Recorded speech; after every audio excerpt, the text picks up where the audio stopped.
क्योंकि धनतेरस का क्या महत्व है, इसकी मान्यता क्या है, क्या फलदायी होता है और इसकी पूजा की विधि क्या है? कार्तिक मास के कृष्ण पक्ष की त्रयोदशी पर धनतेरस की मान्यता दी गई है।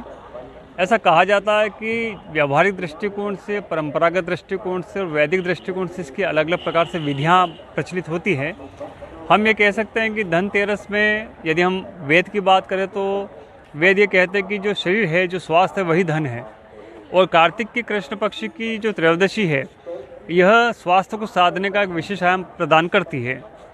व्यावहारिक दृष्टिकोण से हम बात करें कि धनतेरस क्या मायने, धनतेरस के उसका फ़र्क क्या पड़ता है, क्या परंपरा रहती है, क्या विधि होती है।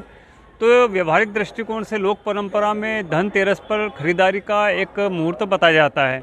यहाँ पर बही खाता, जिसमें व्यापार व्यवसाय की आय व्यय की पत्रक की स्थिति बनती है, उसका क्रय किया जाता है। साथ ही स्वर्ण, रजत, ताम्र आदि धातुओं का संग्रहण या इनसे बनी मूर्तियाँ या रत्न या आभूषण या नए जो सेगमेंट होते हैं उनके वेरिएंट लिए जा सकते हैं। साथ ही नए निवेश की क्रिया विधि भी आप तय कर सकते हैं। धनतेरस पे मुख्यतः कुबेर की पूजन की मान्यता है।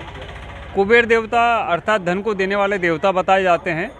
कुबेर देवता के नाम से कुबेर यंत्र का एक क्रम होता है, जिसमें तांबे के यंत्र आते हैं, जिसमें चांदी के यंत्र आते हैं। वो कहीं कहीं भोजपत्र पर निर्मित भी कुबेर यंत्र की स्थिति बताई जाती है।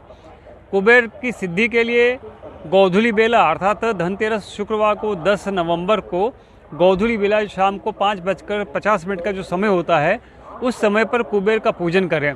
कैसे पूजन करना है कि सबसे पहले एक थाली हम लें, थाली में हम चावल रखें, चावल के ऊपर कुबेर का यंत्र रखें और यंत्र पर हम घी का लेपन करें। घी के लेपन के बाद हम दुग्ध की धारा अर्पित करें और अर्पित करने के बाद में यदि पंचोपचार पूजन की विधि आप जानते हैं तो पंचोपचार की विधि करें या षोडशोपचार की विधि करें। अग्नि उत्तारण करें, उसकी प्राण प्रतिष्ठा करें। प्राण प्रतिष्ठा करने के बाद अभिषेक करें।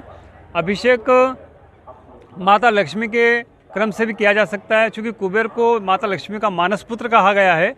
इस दृष्टि से एक मंत्र और बताया गया है, ओम श्रीम ओम ह्रीम श्रीम ह्रीम क्लीम श्रीम क्लीम वित्तेश्वराय नमः। मैं पुनः रिपीट करता हूँ, ओम श्रीम ओम ह्रीम श्रीम ह्रीम क्लीम श्रीम क्लीम वित्तेश्वराय नमः। इस मंत्र के 108 बार जप करके कुबेर यंत्र पर पंचामृत से अभिषेक पूजन कर सकते हैं। यदि पंचोपचार की विधि नहीं आती तो यह प्रक्रिया की जा सकती है। पंडित जी का सानिध्य प्राप्त होता तो सर्वश्रेष्ठ, अगर नहीं हो पाता है तो भी इस विधि का उपयोग किया जा सकता है। ऐसी मान्यता भी है कि कुबेर को प्रसन्न करने के लिए इस मंत्र के अलावा कुबेर स्तोत्र का पाठ होता है, उस पाठ के माध्यम से भी कुबेर की कृपा प्राप्त की जा सकती है। ऐसा कहा गया है कि जब विधिवत यंत्र की स्थापना, प्रतिष्ठा, प्राण प्रतिष्ठा, पूजन हो जाती है तो उनको पीले वस्त्र पर चांदी के यंत्र या तांबे के यंत्र को एक चावल के अष्टदल पर स्थापित करना चाहिए और पंचोपचार पूजन में कुमकुम, हल्दी, अबीर, गुलाल आदि को उन पर घेरना चाहिए। सफ़ेद पुष्प चढ़ाना चाहिए, सुगंधित इत्र चढ़ाना चाहिए, श्वेत मिष्ठान्न देना चाहिए और बीज वाला फल अर्पित करना चाहिए और यथाश्रद्धा कपूर से आरती करनी चाहिए।